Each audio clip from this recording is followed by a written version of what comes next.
Hello guys, my name is Om Prakash Saini. ये WhatsApp number है। आपको किसी भी प्रकार के नोट्स चाहिए हो तो आप हमें इस नंबर पर व्हाट्सअप कर सकते हैं। अब हम इस वीडियो में बात करेंगे कि स्रोत किसे कहते हैं। स्रोत यहाँ पे बात कर रहे हैं सोर्स, जो इलेक्ट्रिकल के अंदर जो सोर्स होते हैं, स्रोत होते हैं जिससे शक्ति प्राप्त की जाती है, वो क्या होते हैं, उनकी परिभाषा क्या होती है, कितने टाइप के होते हैं, इसके बारे में हम यहाँ पे डिटेल में बात करेंगे। तो सबसे पहले हम स्रोत की डेफिनेशन देखते हैं कि सोर्स की डेफिनेशन क्या होती है। तो वह उपकरण जिसका प्रयोग विद्युत परिपथ को शक्ति प्राप्त करने के लिए किया जाता है उसको हम क्या बोल सकते हैं, स्रोत बोलते हैं।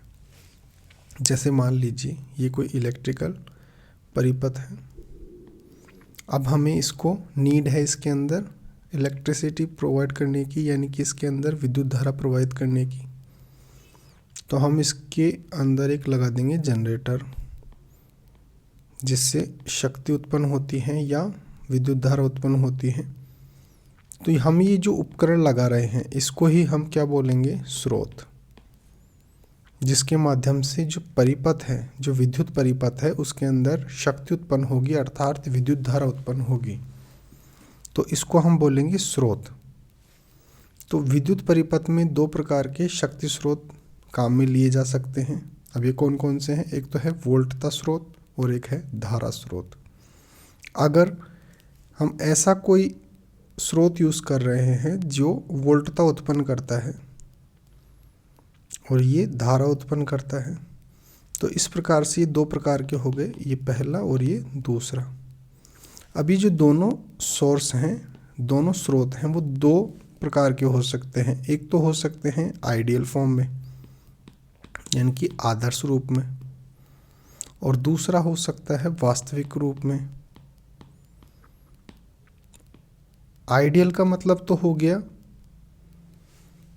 कि उसमें किसी भी प्रकार का कोई जो शक्ति का जो लॉस है वो नहीं हो रहा है, यानी कि जितनी शक्ति उत्पन्न हो रही है उतनी ही हमें परिपथ में प्राप्त हो रही है। या दूसरे शब्दों में हम कह सकते हैं कि जितनी शक्ति इनपुट में दी जा रही है उतनी ही शक्ति आउटपुट में आ रही है। इस परिपथ के अंदर किसी भी प्रकार का कोई लॉस नहीं हो रहा है। ये ठीक उसी प्रकार से हो गया जैसे मान लीजिए कि हम, ये रोड है, इस पे हम कोई, ये पहिया है, इसको धक्का दे देते हैं तो ये इस प्रकार से गति करने लग जाता है। तो हम वैसे तो मान सकते हैं कि ये एक आइडियल फॉर्म में है। जब यहाँ पे मान लेते हैं ऐसी कोई सरफेस, इसको बिल्कुल चिकना कर दिया जाए, जैसे कोई ग्रीस वगैरह इसको लगा दी जाए सरफेस पे, तो ये बिल्कुल चिकना हो जाता है। तो ये जो पहिया है ये काफ़ी लंबी दूरी तय करेगा, लेकिन ये आइडियल फॉर्म नहीं है। आइडियल फॉर्म कब होगी, जब मान लीजिए कि हम एक बार अगर इसको गति करवा दें तो ये कहीं पर ना रुके। अब चाहे से इसकी ये जो सरफेस है इसके अंदर प्रतिरोध उत्पन्न नहीं हो रहा है, लेकिन यहाँ पे जो हवा उत्पन्न, ये हवा है, ये जो इसका विरोध करेगी, जिसके कारण ये पहिया कुछ दूरी के जाने के बाद यहाँ से रुक जाएगा। तो ये जो प्रतिरोध उत्पन्न हो रहा है ये उसका वास्तविक रूप है। आदर्श रूप क्या है, उसमें किसी भी प्रकार का कोई प्रतिरोध नहीं है। उसी प्रकार से सर्किट के अंदर भी किसी भी प्रकार का कोई प्रतिरोध नहीं है। जितना इनपुट शक्ति दे रहे हैं उतना ही आउटपुट शक्ति में प्राप्त हो रहा है। जैसे ये आइडियल वोल्टेज सोर्स है और ये आइडियल करंट सोर्स है।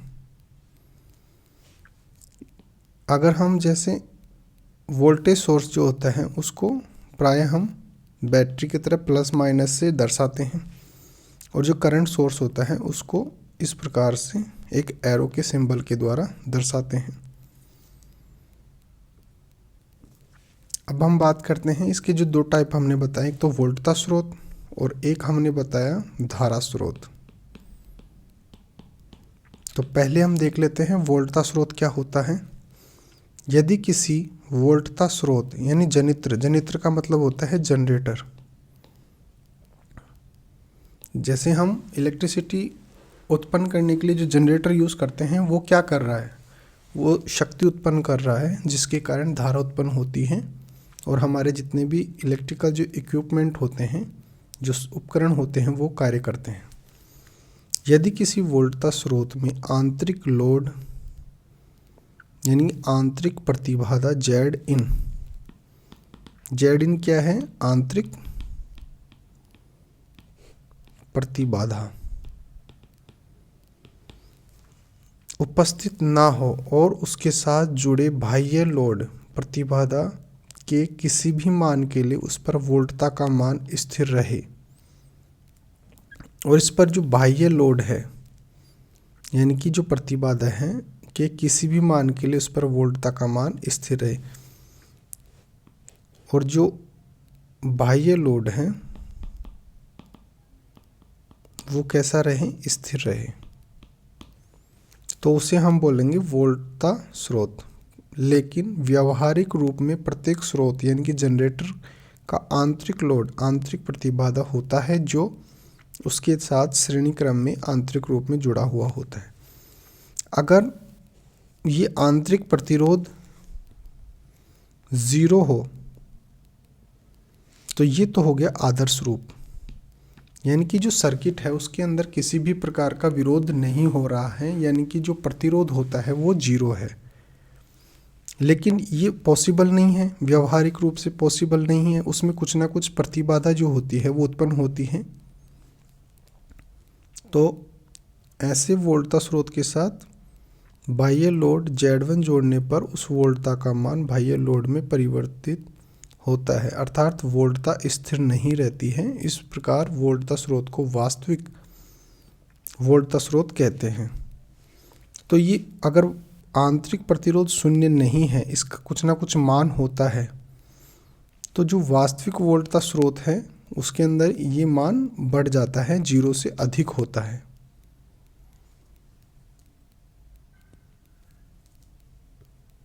जैसे यहाँ पे समझ लीजिए, ये कोई आइडियल रूप से हमने दर्शा रखा है वोल्टेज सोर्स को, और ये है प्रैक्टिकल। अब हमने आइडियल रूप से क्या कर रखा है, जैसे ये कोई पूरा सर्किट है, इसके अंदर हमने बोल रखा है कि इसके अंदर किसी भी प्रकार का कोई प्रतिरोध नहीं है, तो हम जितना इनपुट दे रहे हैं एक तरीके से हमें उसके अनुसार ही आउटपुट मिल जाएगा। लेकिन प्रैक्टिकल क्या होता है कि ये जो सर्किट है, जैसे मान लीजिए तार है, तार के अंदर भी कुछ ना कुछ प्रतिरोध तो होता ही है। तो ये प्रतिरोध हमने RS से दिखा रखा है, यहाँ पे ये जो है RS ये हमने दिखा रखा है। जो बैटरी है, बैटरी के अंदर भी कुछ ना कुछ प्रतिरोध होगा। तो ये जो RS है यानी रेजिस्टेंस सोर्स, तो ये कुछ ना कुछ जो प्रतिरोध है ये प्रैक्टिकल में होता है। आइडियली हम मानते हैं कि उसमें किसी भी प्रकार का कोई प्रतिरोध नहीं है, तो सोर्स रेजिस्टेंस जो होता है वो 0 होता है। यहाँ पे क्या होता है कि RS का जो मान होता है वो 0 से ज़्यादा होता है, और load voltage constant equal to the source voltage. यहाँ पे जो लोड वोल्टेज है यहाँ पे जो उत्पन्न होगा वो इस सोर्स के इक्वल होगा, और इसमें क्या होगा, इस वाले में क्या होगा, varies directly with the load resistance due to voltage division with the source resistance. इसमें क्या होगा जी, वोल्टेज है ये जो अप्लाई हो रहा है ये इसमें और इसमें डिवाइड हो जाएगा, यानी कि बट जाएगा। तो वास्तविक रूप से जो हमने यहाँ पे वोल्टेज दिया है ये यहाँ पे प्राप्त नहीं होगा, क्योंकि इसमें और इसमें बट जाता है एक तरीके से। दूसरे हमारे पास जो आता है वो है धारा स्रोत। धारा स्रोत क्या होता है, करंट सोर्स। वह धारा स्रोत जिसमें अनंत प्रतिरोध समांतर क्रम में लगा हुआ माना जाता है। जैसे मान लेते हैं कि ये कोई है धारा स्रोत, तो इसके समांतर क्रम में इस प्रकार से ये ये है, और यहाँ पे हमने आउटपुट मान, तो इसके समांतर क्रम में हम एक इन्फिनिटी, तो R का जो मान है ये कितना है, इन्फिनिटी है, उसे आदर्श स्रोत कहते हैं। इस प्रकार के स्रोत से किसी बाह्य लोड के किसी भी मान के लिए इसमें प्रवाहित धारा का मान स्थिर रहता है। तो यहाँ पे जो धारा उत्पन्न होगी उसका यहाँ पे ये डाइवर्ट तो होगी नहीं, क्योंकि यहाँ पे हमने मान रखा है इन्फिनिटी।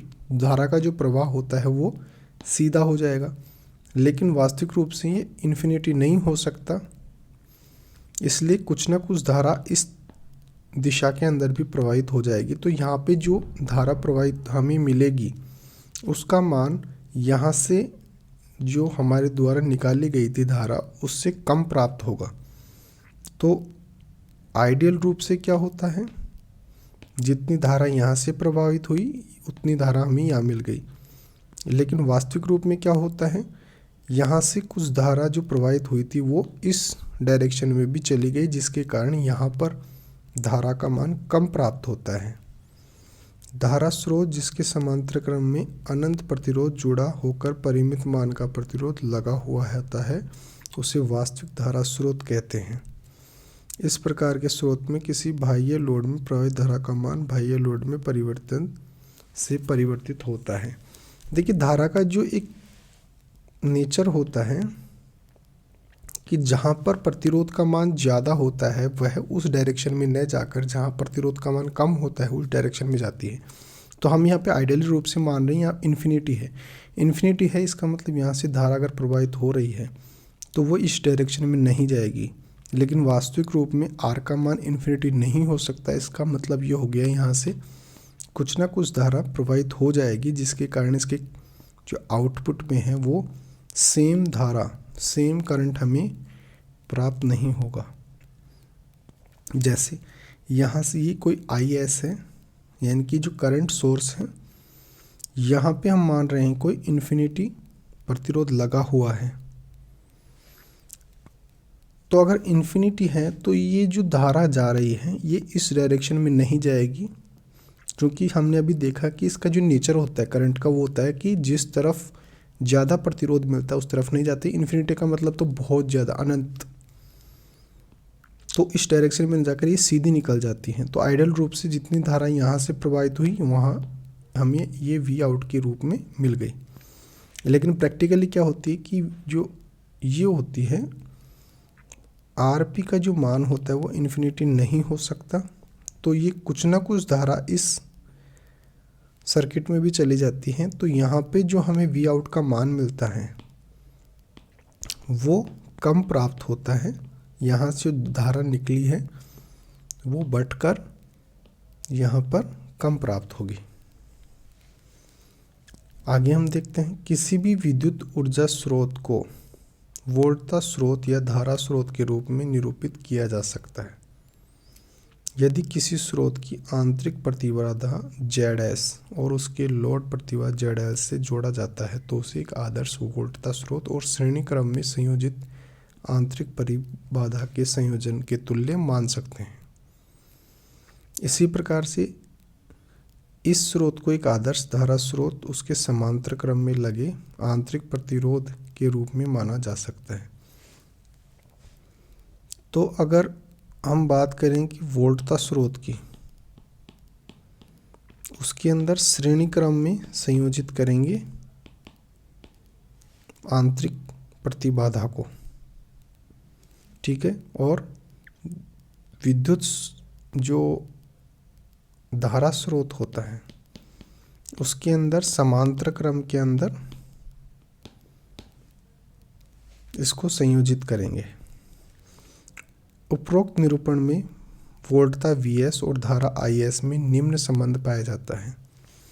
तो ये जो संबंध है VS बराबर IS ZS, S यहाँ पे सोर्स है, तो वोल्ट जो सोर्स हैं वो करंट सोर्स और इम्पीडेंस यानी कि प्रतिबाधा सोर्स, इन दोनों के गुणनफल के बराबर होगा VS। ओके गाइस, आज के लिए इस वीडियो में इतना ही रहेगा। Thank you so much.